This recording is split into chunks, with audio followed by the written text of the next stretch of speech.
मेरे हिसाब से लाल रंग ज्यादा डार्क होता है। प्रभु कह रहा उसको भी मैं बोलूंगा, लेकिन डाल नहीं गया। अब अलवानी बाइबल कहती है धूमवानी ऊन के समान श्वेत करते हैं। परमेश्वर आपको हर एक ही सिचुएशन से उठाना चाहता है, ये उसकी इच्छा है। लेकिन क्या आप तैयार हैं? नहीं? आशु बोल रहे नहीं। तैयार है? आप एक बार मैं आपसे कहती हूँ, अपने परमेश्वर को अपने हाथ में पूरी तरह देकर देखिए। मैं सच बोल रही हूँ, आपके खानदान में ना ऐसा कभी हुआ, ना ऐसा कभी होगा जो परमेश्वर आपके थ्रू कर देगा। मैं सच बोल रही हूँ। रूथ एक मोआबी स्त्री थी, रूथ एक दूसरी कंट्री से आई थी, और नाओमी इजरायली थी, परमेश्वर को मानने वाली थी।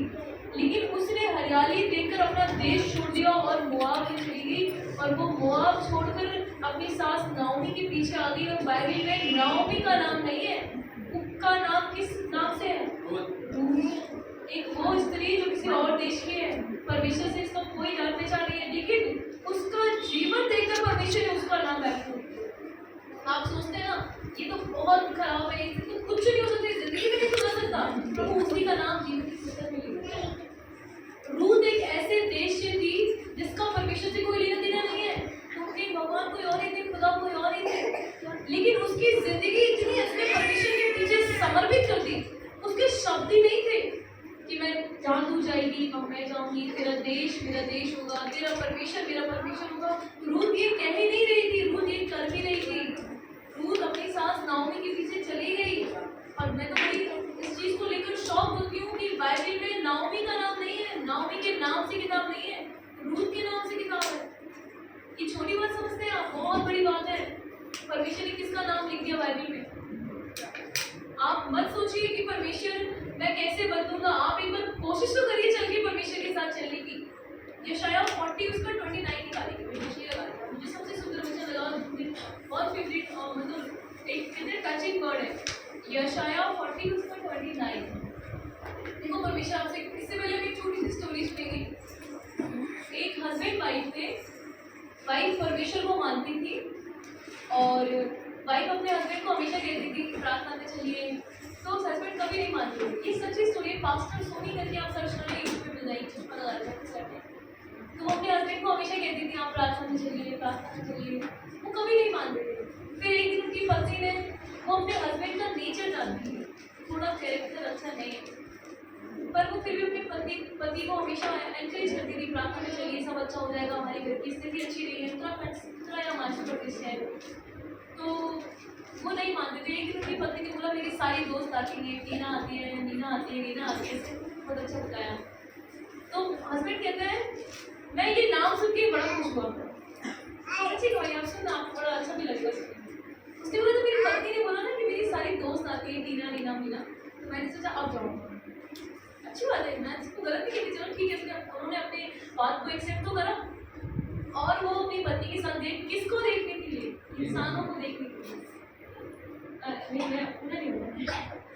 इंसानों के देखने के लिए वो कलीसिया में जा रहे हैं, और वहाँ पर आराधना चल रही थी। कलीसिया पहुँचते हैं, जब उन्होंने अपना कदम एंट्रेंस पे रखा, पूरी कलीसिया में आराधना चल रही थी, सब परमेश्वर में मगन होकर गा रहे थे।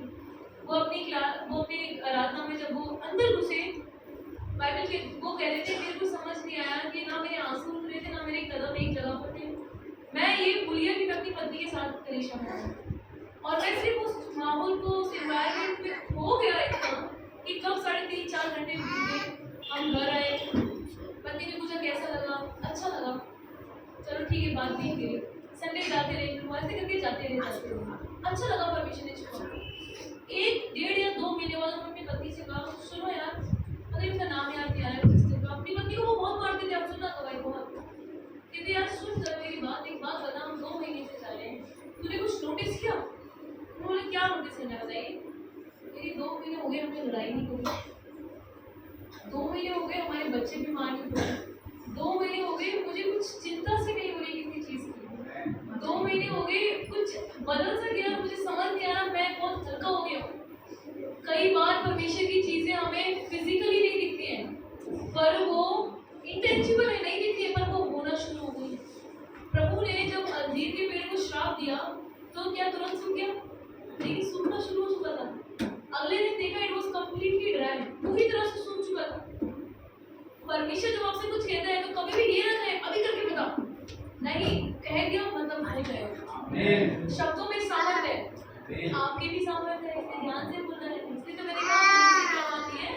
वाचा बांधी है, परमेश्वर में गलत नहीं बोलूंगा, परमेश्वर में खराब नहीं बोलूंगा। कई बार हम परमेश्वर से ये जानना चाहते हैं, खुदा ये बताइए आपने पानी को दाखरस, मुझे ये बताइए 5 रोटी और 2 मछली में 20,000 लोग खा गए, 12 टोकरी बची, मुझे ये बताइए। कई बार हम परमेश्वर के डोमेन में एंटर करना चाहते हैं, उसके एरिया में, उसके क्षेत्र में एंटर करना चाहते हैं, और प्रभु कहता है केवल विश्वास करो। क्या बोला प्रभु ने? केवल विश्वास करो। जब याई की बेटी मर गई तो बिल्कुल बीच रास्ते में वहां के सेवक आते हैं और बोलते हैं, सुन सरदार, अब गुरु को दुख तेरी बेटी कोई फायदा नहीं है। तो परमेश्वर बड़ा अच्छा आंसर करते हैं, सुन मेरी बात, केवल तेरा काम क्या है, बाकी काम मैं करूँ। और बाइबल सुंदर बात वहां पर कहती है, परमेश्वर ने उनकी बात को अनसुनी किया, ये लिखा है, उन्होंने अटेंशन नहीं दिया। जिस बात को आप अटेंशन नहीं देते ना, तो बात आप पर कभी कंट्रोल नहीं कर सकती, लेकिन जिस बात को आप अटेंशन देते हो वो आप पर हावी हो जाती है। तो क्यों ना परमेश्वर के वचन को आप अटेंशन दें कि वो चीज आप पर कंट्रोल करे, नियंत्रण करे, ताकि आपकी सारी चीजें ऑर्गेनाइज हो जाए, आपकी सारी चीजें अपनी जगह पर आ जाए। तो इट्स वेरी इंपॉर्टेंट कि where are you paying your attention.